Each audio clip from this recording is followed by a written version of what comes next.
Ja, 911. Ich bin aus Hastings, Michigan und arbeite bei CRT als Fahrer. Mein Konvoi wurde von Aufständischen überfallen. Sie haben mich in einem Sack begraben. Helfen Sie mir bitte, schicken Sie Hilfe, ich flehe Sie an. Wie sind Sie in den Sack gekommen, Sir? Man hat mich hier reingelegt. Du Amerikaner? Ja. 5 Millionen heute Abend oder du bleiben. Wir graben wie Hund. US State Department? Ich bin Amerikaner. Mein Konvoi wurde angegriffen und mich hat man als Geisel genommen. Sie fordern $5 Millionen. Andernfalls lässt man mich hier krepieren. Diese Drohung ist absolut ernst gemeint. Ich habe ein paar Fragen an Sie, Mr. Conroy. Wollen Sie mich verarschen? Wir benötigen diese Informationen, damit eine Moment mal. Woher kennen Sie meinen Namen? Was hat das zu bedeuten? Dieses Arschloch weiß, wo wir wohnen. Er hat die Adresse in meinem Führerschein gelesen. Geht auf keinen Fall nach Hause. Niemand zahlt $5 Millionen für mich. Von Washington aus können wir nicht viel tun. Ihr Lösegeldvideo hat bereits 47.000 Aufrufe bei YouTube. Wo ist Geld? Hören Sie, ich brauche mehr Zeit. Du zeigen Blut. Was? Schneide Finger ab. Sagen Sie mir, was Sie tun, um mir zu helfen. Lassen Sie mich hier raus und ich verspreche Ihnen, Sie kriegen Ihr verdammtes Geld. Nein, nein, nein, nein, nein.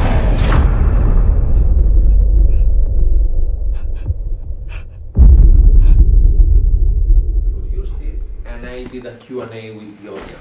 But I didn't stay during the screening. I used to, but yesterday was extremely tired and it was the only chance I had to have some dinner, so I took advantage of it. And you have seen it very often, I think. Yeah, but I enjoy it. I enjoy seeing it with different audiences in different countries to see their reactions. I watched it 3 weeks ago, your movie, and the first thought I have, as I read that the whole movie is in the grave, plays in the grave, I thought, how does it work? How can this work? I can't really imagine. What was your first thought as you get the script? The opposite one. I thought, well, I mean, logic says this cannot be done. This is impossible. And you don't need a better reason. I mean that you can do something impossible. You have the chance to jump from a cliff and step on a place that nobody stepped before. So I feel so much enthusiasm because I love small premise stories when they don't surrender. They used to surrender. They used to surrender on the second act, which didn't happen in this amazing script that I was sent. And my enthusiasm came precisely because it was beyond common sense. And how did you actually get the script? Because you did one Spanish movie, Yeah. full length, and then? Well, this script was around in Hollywood for a year, and people loved it. They thought it was amazing, but it could not be done. So they stayed away from it because they thought that it was impossible to make a film. I was in those days moving a project in Hollywood, an international project that hopefully will be my next one, and I was sent this script, but nobody intended to produce it. It was more like, what do you think about this? I read this and I loved it, but I don't think it can be done. And I asked, what is it about? And they told me, a guy in a box for 90 minutes. And I said, I'm interested. I'm interested. It sounds foolish enough to attract my attention. And I read it and I said, yeah, it has to be done. And they said, okay, so you're going to leave the box, or we should shoot the surface, we should shoot the other characters. And I said, I don't think so. Number one rule should be never leave the box. Because if you shoot the surface, you're going to ruin everything. You have the possibility of doing something unique. And if we had shot the exterior, it would be a smaller film. It would be a TV episode. And at the beginning, they told me, so this is going to be something experimental. This is going to be something obscure or for museums. And I always answered, no, this is going to be Indiana Jones in a box. Indiana Jones in the box, okay. I first thought on movies like Kill Bill 2, the small scene. Yeah, it's a wonderful And even the series CSI, if you watch it. Yeah, by Tarantino too. Were you inspired Yeah, I did. by that? No, well, first of all, I didn't write the story. Chris Parlin wrote it. By shooting? Yeah, by shooting. No, I mean, if you want to be 94 minutes inside a box, you have to invent a couple of things. Because, for instance, when you see the Kill Bill scene, which is wonderful, I love it, it's very, very long, but it's a 7-minute scene. So That's impressive. The yeah. back screen. Yeah, it's wonderful, and the use of the sound and the use of the lighting.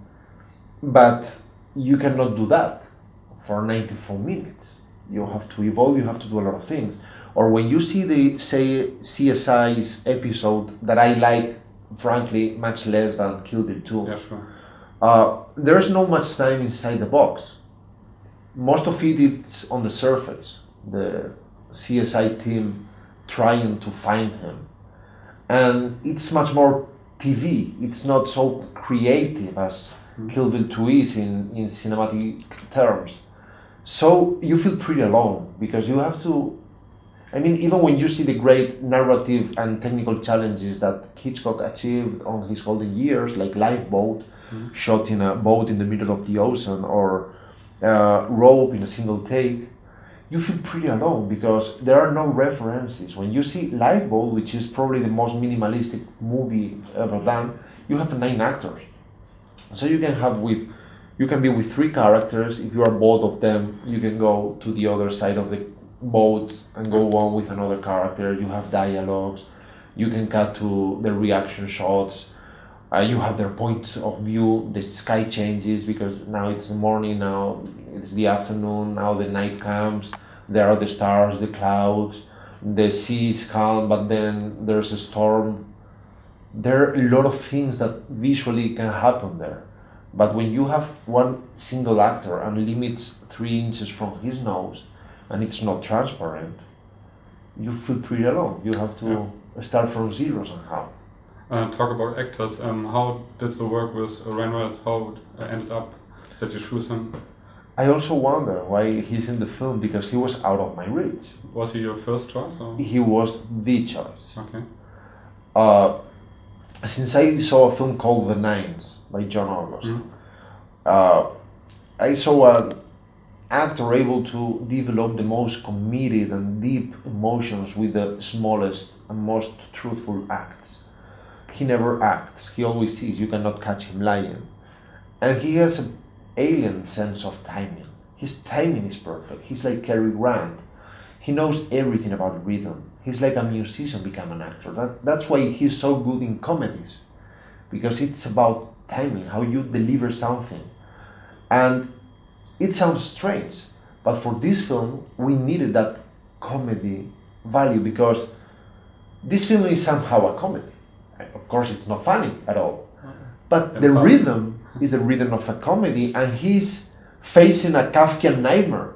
Everything that nothing wrong can happen, it happens, as it happens in comedies, in After Hours or in The Apartment. So it cannot be linear. It has to be more like a roller coaster. So it's about rhythm. It's about control of pace. If you want to do something with such few elements, you better have a high control of nuance. And with Ryan Reynolds, you have it, because he's a musician become an actor. He's like the best violin a violin player can ask for. Okay. Was it hard for him, emotionally, physically? I mean, the whole time in one grave? It was extremely hard. Yeah. First of all, because we did it in just 17 days. So it was like a cookie factory. We just shot. We did about 30 to 35 shots a day, every day. So it was 9. We had to go extremely fast. And it's very hard. I mean, the film is very physical. He doesn't keep still. It's not a guy in a box. It's like a 90-minute chase. It's like a trip. He always moves. He always moves forward. He always goes on. It's like if he was running for 150 miles. So he never stops. And everything you see in the film happened this way. Even the sand, everything. Because I wanted everything to be touchable. So we sent him back to LA with his back bleeding, literally bleeding, and with his fingers fried because of the heat of the lighter. And skinless, basically, because of the friction against the rough wood. And it was the easy part, because the emotional part was even worse. I mean that he develops all the emotions a human being usually doesn't develop in a whole life. And he does it in 94 minutes, and I'm talking about extreme emotion. He goes from primal fear and panic to joy, surrender, anger, hope, accepting, frustration, you name it. But this guy can do whatever, literally. He's like a killing machine. And did you need a break? We didn't have time to have any break. Yeah. We just shot 24 hours a day without stopping. We just shot. He, of course, went back to LA destroyed. He certainly had that break. I couldn't have it because I started the editing the very day after the shoot. Because we wanted to go to Sundance, and if we wanted to achieve that, we had no time. Actually, we edited the film in less than 6 weeks in order to get there. We ended the film probably 15 minutes before the release in Sundance. So it was a nightmare, but somehow that agony nurtured the film. Somehow it fed it. So it's not a pleasant experience for the audience. So it's pretty fair that it was not a pleasant experience for us either. Now we are even. Yeah. Tell us a little bit about the graves. I read it's the 7-1. You built 7 different graves. Yeah, you're right. Yeah, I mean, if you want to do a film like this, you cannot feel restricted. You have to do whatever.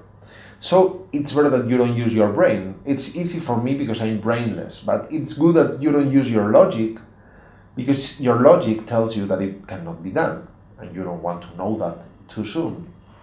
So I planned everything as if it happened in New York City, in LA, in a giant jungle or in an endless desert, with no restrictions.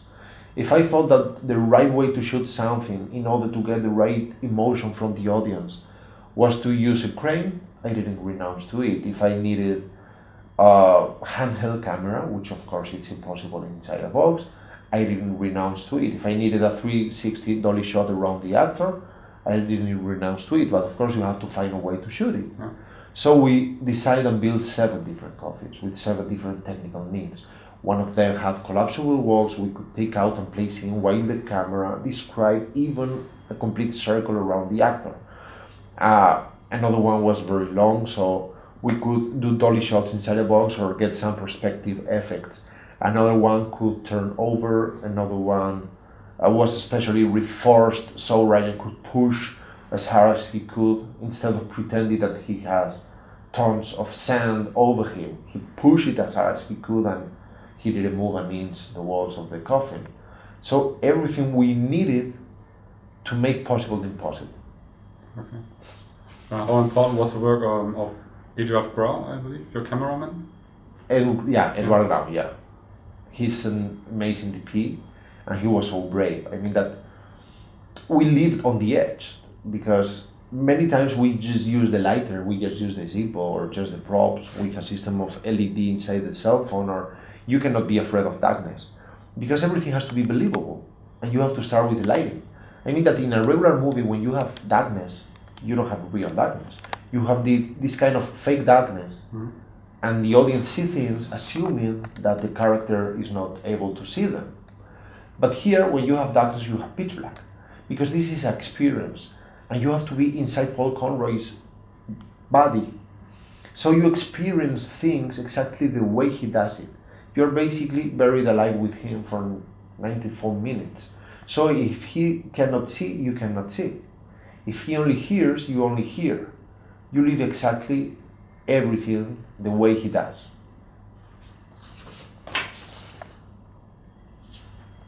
And are there any difficulties during the shooting? Yeah. Any special? Everything was a special difficulty. I mean that everything is difficult, but there's something which is terrible, but at the same time healthy.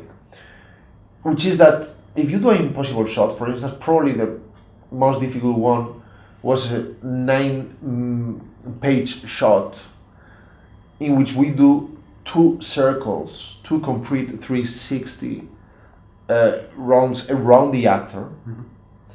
And it has to be a perfect synchronization with the movement of the walls of Ryan, and he changes of position so everything is possible. So it's like a dance, it's like a choreography.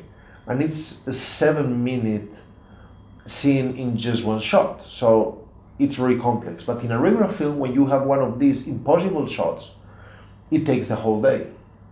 So it's like a totem. It's like a God this day and you pray, you are on your knees and you have the impossible shots and everything gravitates around it.